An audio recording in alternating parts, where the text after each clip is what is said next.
All right, good morning and welcome to another episode of West Virginia Shooting and Reloading. First off, I do want to thank everybody who's subscribed and watching my videos. I appreciate it.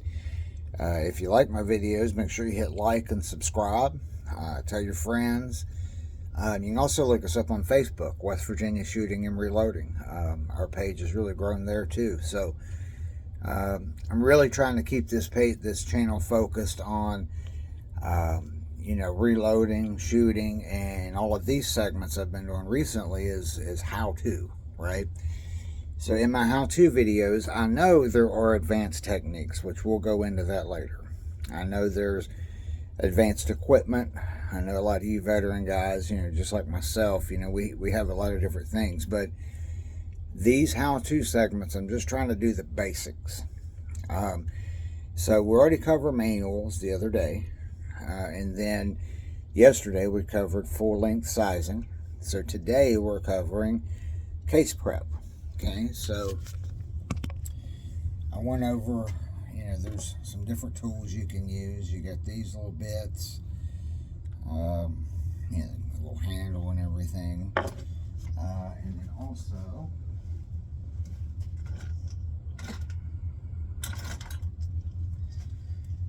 you've got these for chamfering. There's just a wide variety of tools that you can get.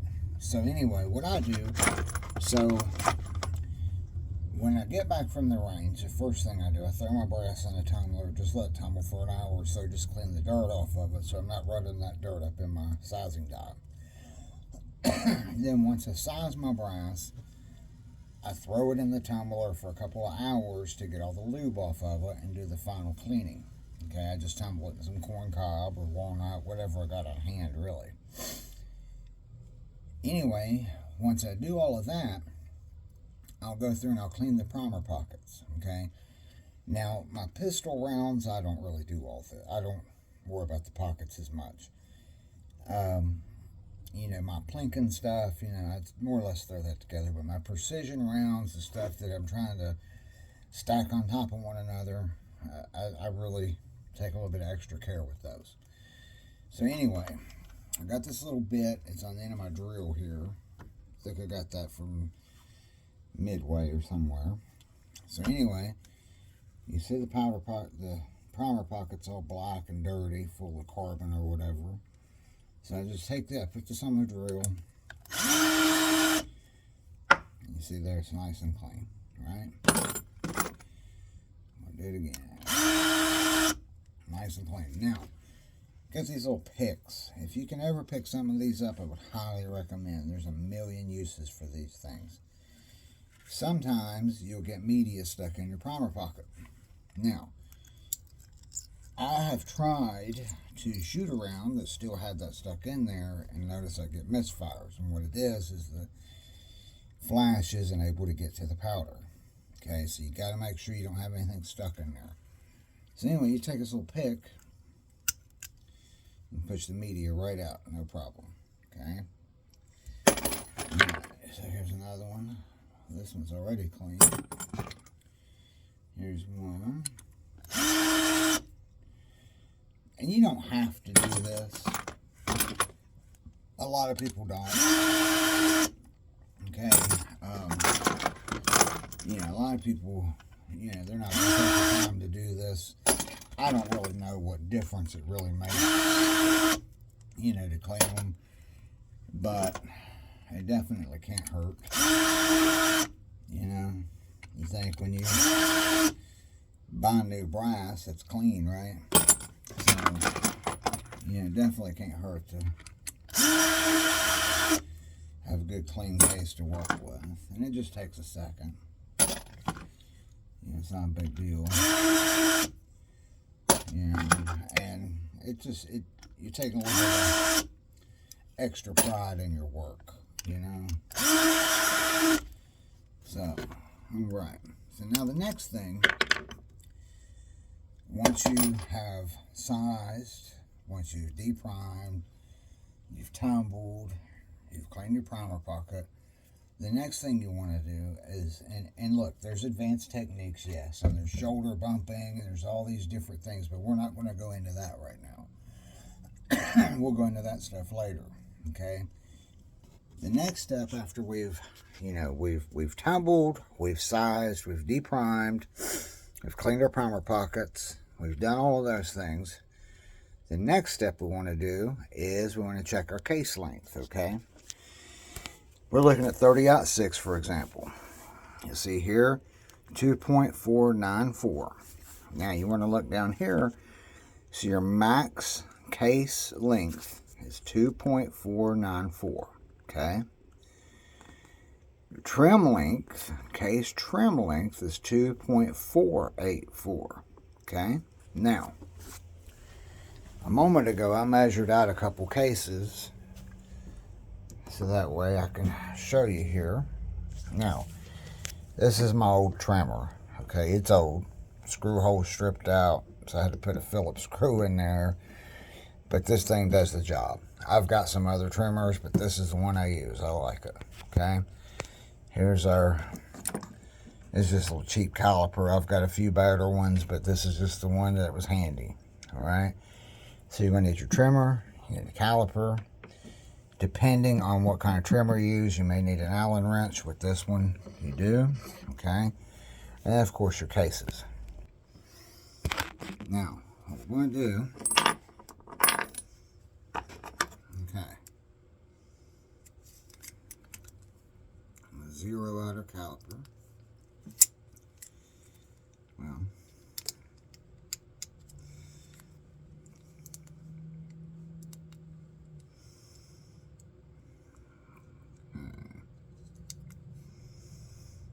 $0 caliper. Now,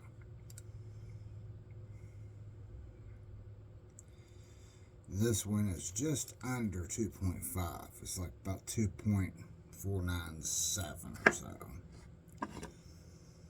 And this one is 2.484. This is what we want. Okay. So what we're going to do is we're going to use this one. We're going to use this good one as the one to set our trimmer up with. You know what it is. Okay. Put our trimmer right against it here, just like this. Okay.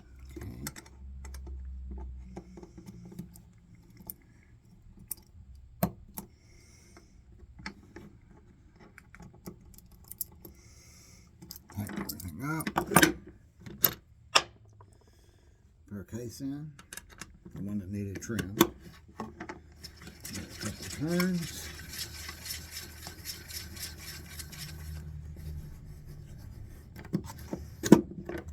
Okay.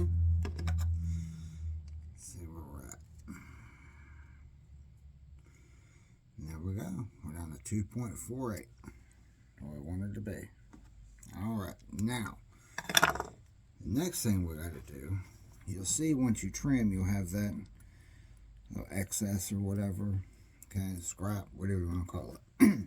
Okay, so, for chamfering, we have a variety of tools. You got this, you got these, you got this, variety, okay. For my cases like these, 308, 30-06, etc., I always just use this one. Okay, now, like 44 mag, that sort of thing, these are great. Okay, so you just take this, put it on the inside of the case, with a couple good twists, and then take the other side, put it on the outside of the case, few good twists, and then what I always do is I take the one that goes on, I do the inside again, just to get the excess off, right? And there we go, nice and clean, perfect case. That's what we want to do right there, okay? piece of media stuck on this one. So remember we talked about the picks? Pop the media out. Boom. Alright, so now what we got to do, we're going to go prime it. So let's go back over here. Okay. So with priming, there are a variety of primer tools. Pardon my donut. This one, I always use this one for my large rifle. It's got a #2 shell holder. Fits most of the rifle cartridges that I load. This is large rifle primers. Now, I also have this little Lyman one. It works great. I use this one for small pistol and small rifle, like, you know, 223 or whatever. Okay. Now, in addition to that, I have a couple more in here. So, I have a few different priming tools. Now, a lot of your presses will also have, you can prime a lot of your presses. There'll be a little piece that goes in there. Even like these, you know, you got a little priming arm. So, and then, you know, like this little hand press, it has the Ram Prime. So there are a variety of priming tools. So it's really kind of up to you and what you can get. Okay, but me, I like this one for my rifles. It seats them well. I mean, it's old, but I like it. It works great for me. It may not work for you, but it works perfect for me. So what we're going to do, okay, so here's your primers, and here's your little notch for where your primers go, okay? And by the way, we're using these Bosnian primers, Unis, Gen X, or whatever. I've had good luck with them. They work well for me. So, but anyway. Oh, and by the way, for anybody that watched my video on making primers recently, I wish I would have got videoed it. But the primers that I made here on video, I tried them out Saturday, and every one of them worked. So I'll try to do another video and make some more and then take them to the range and show them. But anyway, so here we go. You got your case. I don't know if you can see this or not, but if you look, you see the primers in the little hole there. Inside your case in the shell holder, squeeze that. And you can feel it seat. Okay, you'll feel it go in. Right off. That's just flush. And there you go. Now, a good way, I mean, you know, you could tell it's flush by hand, okay? But another way you can tell, I set it flat on something. And if it's set flat, you're good. Okay, but you can feel by hand. Alright. Get a block here. Case in. Okay. And some of these cases, these other cases I'd already trimmed earlier, but, and that's that. Another one. Another one. Another one. And this is something, I mean, you could prime cases while you're watching TV, you know, or listening to your wife tell you about her candles that she got on Candle Day, or her Bath and Body Works stuff. That's to you, Jen. But anyway, so that's your case prep. You know, this is pretty basic. Okay, so what we did, let's recap here. So what we've done is we talked about our manuals, right? And I really stressed the importance of knowing your manuals, right? We, you know, had some brass. We tumbled the brass for an hour or so, got the dirt off of it. Then we ran the brass through a full-length sizing die, right? We got the old primer out, sized the case back to, you know, factory specs or whatever, right? We tumbled again for an hour or two just to get the lube off the case and do our final cleaning, okay? Then we got our cases out of the tumbler, and we used our little bit on the drill to clean the primer pockets. And you could do that by hand too. You don't have to use a drill. You can do it with the little handle. But anyway, so we cleaned our primer pockets. We made sure there was no media stuck in the flash hole. We got them clean. We looked in our manual at our case length and what it needed to be trimmed to. We put it in our trimmer. We trimmed it down to where it needed to, what the book said for us to do, right? We went by the book. And then we primed it with our priming tool. We put the primer in, okay? So now the next step would be what? Choosing your powder, choosing your bullet, and getting ready to load the cartridge. So that'll be the next video I do. These 30-06, I'm going to be loading the Speer 180 grain boat tail soft point. I tested some of these the other day and they did phenomenal. So we'll be loading up some of those in the next video, and I'll show you the process of completing your cartridge. For now though, I appreciate everybody watching, and remember, if you're not shooting, you should be reloading. I'll see you next time. I do want to add a quick disclaimer.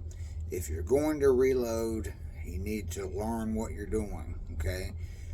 If you use any of my techniques or any of the things that I've talked about in my videos, do it at your own risk, okay?